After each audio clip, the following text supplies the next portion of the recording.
السلام علیکم ورحمۃ اللہ وبرکاتہ۔ محترم سامعین، آج ہم انشاءاللہ العظیم سورہ انعام کے 17ویں رکوع کو پڑھنے کی کوشش کریں گے۔ اللہ رب العزت سے دعا ہے کہ ہمیں حق اور سچ بولنے کی توفیق عطا فرمائے۔ آئیے شروع کرتے ہیں۔ رب کریم ارشاد فرماتا ہے، وَهُوَ الَّذِي أَنشَأَ جَنَّاتٍ مَّعْرُوشَاتٍ وَغَيْرَ مَعْرُوشَاتٍ، اور وہی اللہ ہے جس نے بیلوں والے درختوں کو پیدا فرمایا اور بغیر بیلوں والوں درختوں کو پیدا فرمایا۔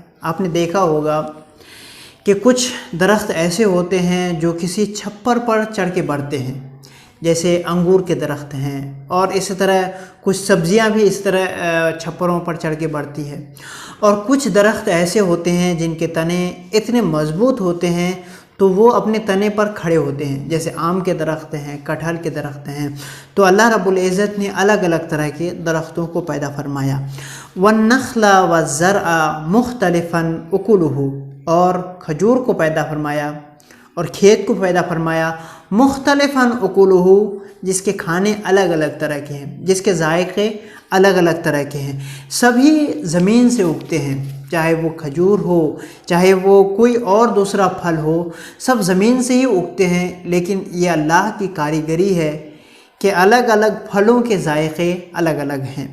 والزیتون والرمان متشابہ وغیر متشابہ، اور زیتون کو پیدا فرمایا اور انار کو پیدا فرمایا، متشابہ وغیر متشابہ، کچھ ملتے جلتے ہوتے ہیں اور کچھ الگ ہوتے ہیں، کچھ مختلف ہوتے ہیں۔ کلوا من ثمرہ اذا اثمر، اے لوگو، اے انسانوں، اس کے پھلوں میں سے تم کھاؤ جب وہ پھلدار ہو، جب یہ درخت پھل دے تو تم اس کے پھلوں کو کھاؤ۔ وَآتُوا حَقَّهُ يَوْمَ حَصَادِهِ، اور جب تم اس کو کاٹو، جب کھیت کو کاٹو، جب پھلوں کو اتارو درختوں سے، آتوا حَقَّهُ، تو تم اس کے حق کو ادا کر دو۔ مثال کے طور پر آپ درخت سے آم اتار رہے ہیں یا پھل توڑ رہے ہیں، یا پھر آپ اپنے کھیت کو کاٹ رہے ہیں، تو اللہ رب العزت حکم دیتا ہے اپنے بندوں سے، وَآتُوا حَقَّهُ يَوْمَ حَصَادِهِ، اس کے کاٹنے کے دن اس کے حق کو دے دو۔ حضرت امام اعظم رضی اللہ تعالی عنہ فرماتے ہیں، چاہے پیداوار کم ہو یا زیادہ ہو، اس پر عشر دینا ہے۔ اور اس کا مسئلہ یہ ہے کہ اگر بارش کے پانی سے اس کو سینچا گیا ہو زمین کو تو اس میں عشر دینا ہے، اور اگر اس کو ڈول سے سینچا گیا ہو، مشین سے سینچا گیا ہو، یا کنویں کے پانی سے اس زمین کو سینچا گیا ہو تو اس میں عشر نہیں بلکہ نصف عشر، یعنی 20واں حصہ دینا ہے غریبوں کو، فقیروں کو، مسکینوں کو، جو بھی ضرورت مند ہیں۔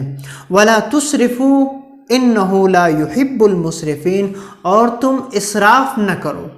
مثال کے طور پر آپ اپنے کھیت کو کاٹ رہے ہیں اور اس وقت کچھ غریب آ گئے، کچھ مسکین آ گئے، آپ نے سارے کھیت کو، پورے جتنے پیداوار تھے سب کو لٹا دیا، سب کو بانٹ دیا، تو اللہ رب العزت اس سے منع فرماتا ہے، وَلَا تُسْرِفُوا، تم ایسا اسراف نہ کرو، إِنَّهُ لَا يُحِبُّ الْمُسْرِفِينَ، اس لیے کہ اللہ رب العزت اسراف کرنے والے کو پسند نہیں فرماتا ہے۔ ایسا نہ ہو کہ آپ سارے مال کو فقیروں، غریبوں، مسکینوں میں تقسیم کر دیں اور خود دوسروں کا محتاج ہوتا ہے، دوسروں کے سامنے اپنا ہاتھ پھیلانا پڑے، تو اللہ رب العزت اس کو پسند نہیں فرماتا ہے۔ وَمِنَ الْأَنْعَامِ حَمُولَةً وَفَرْشًا، اور اللہ رب العزت نے مویشیوں میں سے کچھ بوجھ ڈھونے کے لیے پیدا فرمایا، وَفَرْشًا، اور کچھ کو اللہ رب العزت نے پست قد بنایا۔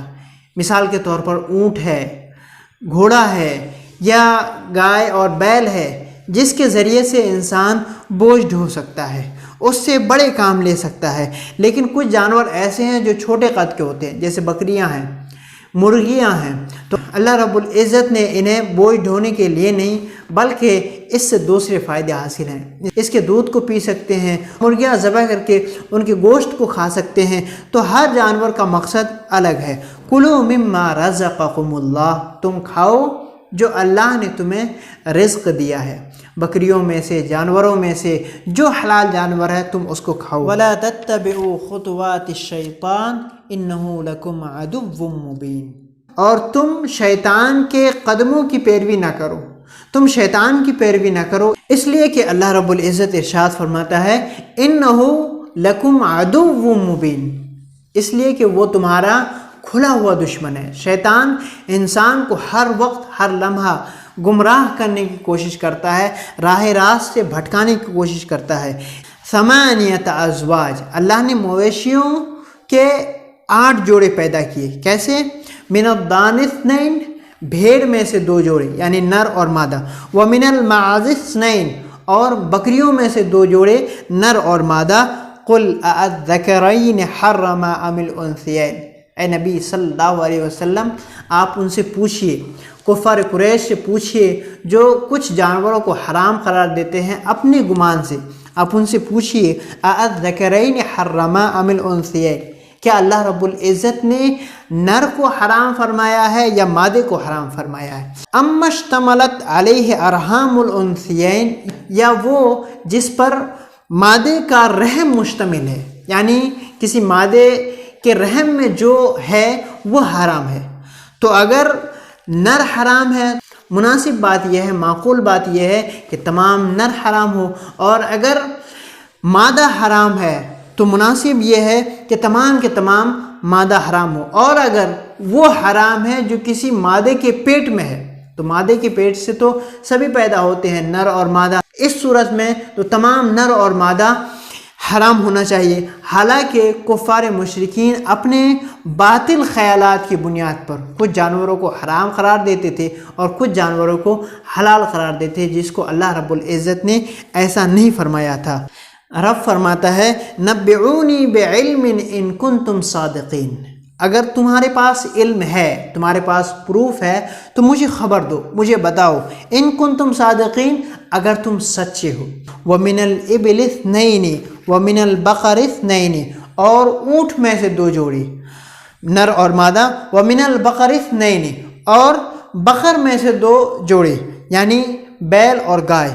قل اذکرین حرم ام الانثیین، اے محبوب صلی اللہ علیہ وسلم آپ ان سے کہیے کہ اللہ رب العزت نے نر کو حرام فرمایا ہے یا مادے کو حرام فرمایا ہے؟ ام اشتملت علیہ ارحام الانثیین، یا وہ جسے دونوں مادہ اپنے پیٹوں میں لیے ہوئے ہیں، یعنی جو مادے کے پیٹ میں ہے وہ حرام ہے۔ اگر وہ حرام ہے تو تمام جانور حرام ہونا چاہیے، اس لیے کہ مادے کے پیٹ ہی سے تمام جانور پیدا ہوتے ہیں۔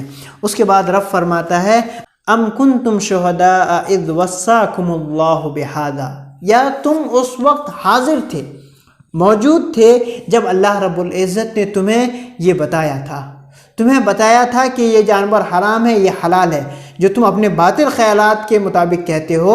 کیا تم اس وقت موجود تھے جب اللہ نے یہ کہا تھا؟ اللہ رب العزت نے کہیں نہیں کہا ہے کہ یہ جانور حرام ہے، یا بعض جانور حرام ہے جسے ہماری عورتیں نہیں کھا سکتی ہیں اور ہمارے مرد کھا سکتے ہیں، یا بعض جانور ایسے ہیں جس سے صرف ہم جسے چاہیں وہ کھا سکتا ہے۔ ایسا نہیں ہے، جو جانور حلال ہے تو وہ تمام لوگوں کے لیے حلال ہے، چاہے وہ مرد ہو یا عورت ہو۔ فمن اظلم ممن افترى علی اللہ کذبا، تو اس سے بڑا ظالم کون ہوگا جس نے اللہ پر بہتان باندھا، لیضل الناس بغیر علم، تاکہ لوگوں کو گمراہ کرے بغیر علم کے، بغیر کسی پروف کے لوگوں کو گمراہ کرے کہ اللہ رب العزت نے فلاں جانور کو حرام قرار دیا ہے اور فلاں جانور کو حلال قرار دیا ہے۔ ان اللہ لا یہدی القوم الظالمین، بے شک اللہ رب العزت ظالموں کو ہدایت نہیں دیتا ہے۔ تو یہیں پہ ہم اپنی بات کو ختم کرتے ہیں۔ اللہ رب العزت ہمیں قرآن کو سمجھنے کی توفیق عطا فرمائے اور قرآن کے مطابق اپنی زندگی گزارنے کی توفیق و رفیق عطا فرمائے۔ اگر آپ ہمارے چینل برکات قرآن میں نئے ہیں تو چینل کو ضرور سبسکرائب کریں تاکہ اس طرح کے ویڈیوز آپ کو ملتے رہیں۔ اللہ رب العزت ہم سب کی حفاظت فرمائے، آمین۔